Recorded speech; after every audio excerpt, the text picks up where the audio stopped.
مسلمانوں کی کتنی ہی ایجادات ہیں جو اہل مغرب نے امت مسلمہ کی نظروں سے اوجھل رکھی ہیں، حالانکہ دنیا کے مفید اور ضروری ایجادات بیشتر مسلمانوں اور عربوں کی مرہون منت ہیں، اور وہ اس وقت ایجاد ہوئی جب کہ متمدن دنیا میں کہیں یورپ اور اہل یورپ کا ذکر تک نہ تھا۔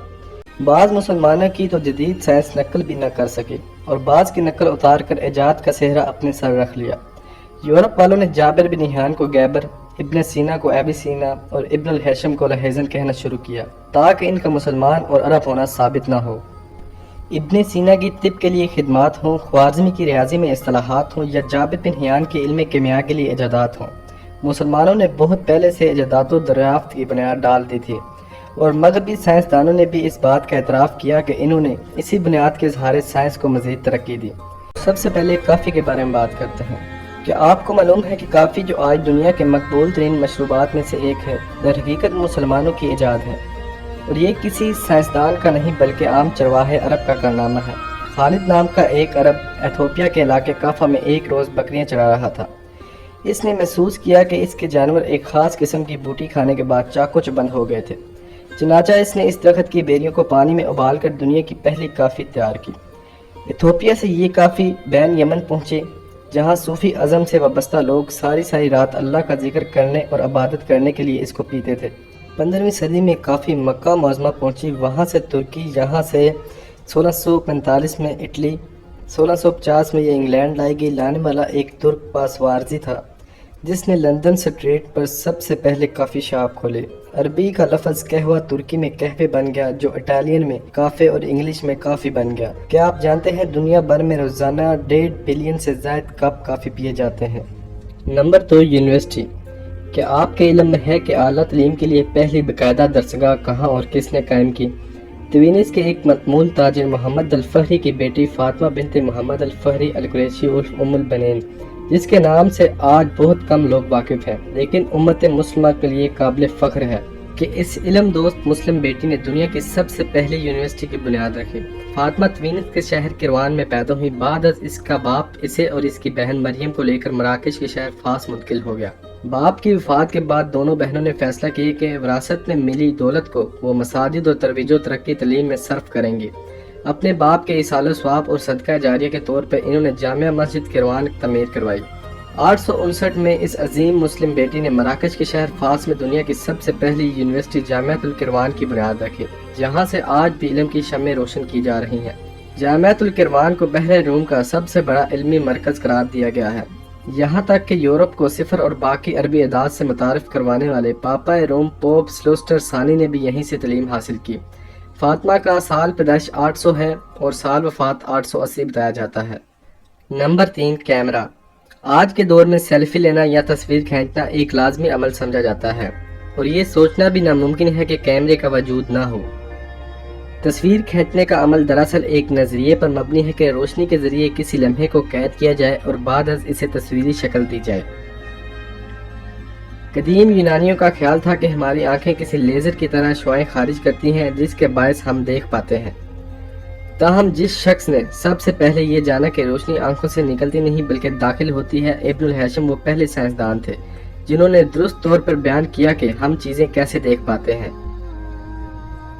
انہوں نے افلاطون اور کئی دوسرے ماہرین کے اس خیال کو غلط ثابت کیا کہ آنکھ سے روشنی نکل کر اشیاء پر پڑتی ہے۔ انہوں نے ثابت کیا کہ روشنی ہماری آنکھ میں داخل ہوتی ہے تو ہم دیکھ پاتے ہیں۔ انہوں نے اپنی بات ثابت کرنے کے لیے ریاضی کا سہارا لیا، جو اس سے پہلے کسی نے نہیں کیا تھا۔ ابن الہیشم کی پیدائش عراق کے شہر بصرہ میں غالباً 354 ہجری اور وفات 430 ہجری کو ہوئی۔ ان کا پورا نام ابو علی الحسن بن ابن الہیشم ہے۔ ابن الہیشم کے نام سے مشہور ہے، ان کی وجہ شہرت آنکھوں اور روشنی کے متعلق تحقیقات ہیں۔ بصریات یعنی آپٹکس کے میدان میں تو اسلامی سائنسی تاریخ کو غیر معمولی عظمت حاصل ہے۔ ابن الہیشم کی مارکہ آرا کتاب آج اپنے لاطینی ترجمے کے ذریعے زندہ ہے۔ انہوں نے تاریخ میں پہلی مرتبہ میگنیفائنگ پاور کو دریافت کیا اور اس تحقیق نے میگنیفائنگ لینزز کے نظریے کو انسان کے قریب تر کر دیا۔ ابن الہیشم نے ہی یونانی نظریہ بصارت کو رد کر کے دنیا کو جدید نظریہ بصارت سے روشناس کرایا اور ثابت کیا کہ روشنی کی شعاعیں آنکھوں سے پیدا نہیں ہوتی بلکہ بیرونی اجسام کی طرف سے آتی ہیں۔ وراثی کو دیکھتے ہوئے انہوں نے پہلا پن ہول کیمرہ ایجاد کیا اور پہلی لیب کو تشکیل دیا۔ انہوں نے بصری زاویوں پر کام کیا اور دنیا کا پہلا کیمرہ انہی کا ایجاد کرتا ہے۔ تو اب جب بھی آپ کوئی تصویر کھینچے تو ابن الہیثم کو دعا دیں کہ ان کی بدولت آپ اپنی زندگی کے خوبصورت لمحات کو تصویر کی شکل میں قید کر لیتے ہیں۔ نمبر 4، فضائی سفر۔ یہ بات تو سبھی جانتے ہیں کہ فضائی سفر کا خیال اور اس کی پہلی کامیاب کوشش دو امریکی بھائیوں رائٹ برادران کی مرہون محنت ہے، لیکن بہت کم لوگ یہ بات جانتے ہیں کہ ان دونوں بھائیوں نے اڑنے کے خیال پر انہی خطوط پر کام کیا جو ایک ہسپانوی مسلمان سائنسدان عباس ابن فرناس نے 9ویں صدی میں واضح کیے۔ رائٹ برادر سے لگ بھگ 1 سال پہلے مسلم موسیقار، انجینئر، شاعر عباس ابن فرناس نے ایک اڑن مشین کی تیاری کی متعدد کوششیں کی۔ 852 عیسوی میں اس نے قرطبہ کی عظیم مسجد کے مینار سے ایک ڈھیلے لبات اور لکڑی کے پروں کے ساتھ چھلانگ لگائی۔ اسے توقع تھی کہ وہ ایک پرندے کی طرح ہوا میں تیر سکے گا، مگر وہ ناکام رہا۔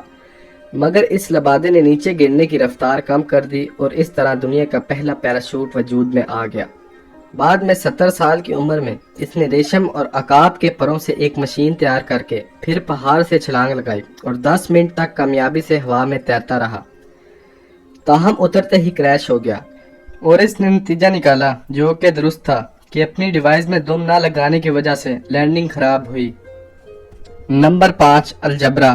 طالب علموں کو مشکل میں ڈال دینے والے مگر بڑی بڑی سائنسی اور فلکیاتی تجربہ گاہوں میں بہت سے مسائل حل کر دینے والے الجبرا کی ایجاد کا سہرا بھی مسلمان سائنسدان محمد ابن موسیٰ الخوارزمی کے سر ہے۔ محمد بن موسیٰ الخوارزمی وہ پہلا عرب سائنسدان تھا جس نے یونانی اور ہندی علم الحساب کو ملایا اور دنیا کی پہلی کتاب الجمع والتفریق لکھی۔ خوارزمی نے ہندو ماہرین ریاضی سے استفادہ کرتے ہوئے اعداد میں صفر کا اضافہ کیا، جس سے عملی ریاضی کی استعداد میں زبردست اضافہ ہوا۔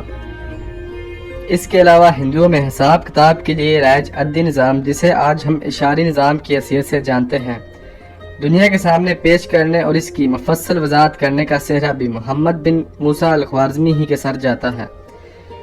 اس سے قبل حساب کتاب کے لیے یونانی اعداد 2 علامات استعمال ہوتی تھیں، جن کی وجہ سے جمع، نفی، ضرب اور تقسیم کا عمل بہت پیچیدہ ہوتا تھا۔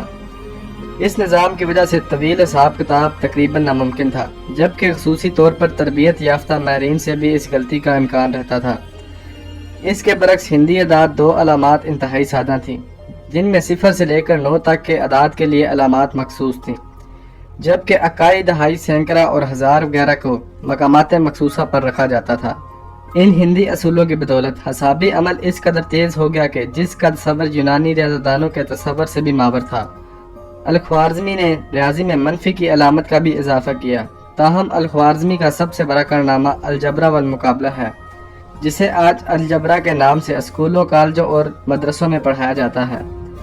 جبری طریقے سے مختلف درجوں کی ریاضیاتی مساواتیں حل کرنے اور معلوم مقداروں کی مدد سے متعلقہ نامعلوم مقداروں کا پتہ چلانے کے لیے اس نے اپنی مارکت الارا کتاب الجبرا والمقابلہ تصنیف کی، جس نے نہ صرف بعد کے مسلمان ریاضی دانوں بلکہ مغربی سائنسدانوں اور انجینئروں پر بھی بہت گہرے اثرات مرتب کیے۔ Number 6، diploma.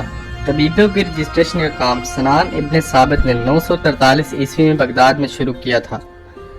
سنان، جس کا پورا نام ابو سعید سنان بن ثابت ہے، ان کے والد کا نام ثابت بن کرا ہے۔ ان کی پیدائش 9ویں صدی کے وسط یا آخر میں حران میں ہوئی۔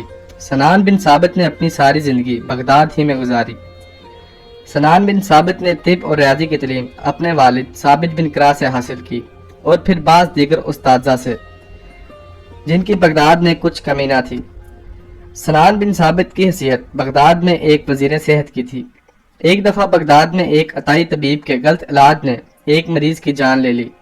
اس واقعے سے متاثر ہو کر اس نے حکم دیا کہ بغداد میں جتنے مطب کر رہے ہیں ان کا امتحان لیا جائے، اور جو طبیب اس امتحان میں پورے اتریں صرف انہی کو پریکٹس کرنے کی اجازت دی جائے۔ یہ بالکل اسی قسم کا انتظام تھا جیسا آج کل تمام متمدن ممالک میں رائج ہے۔ اس نے حکم دیا کہ ملک کے تمام اتباع کی گنتی کی جائے اور پھر امتحان لیا جائے۔ کامیاب ہونے والے 800 طبیبوں کو حکومت نے رجسٹر کر لیا اور پریکٹس کے لیے سرکاری سرٹیفکیٹ جاری کیے۔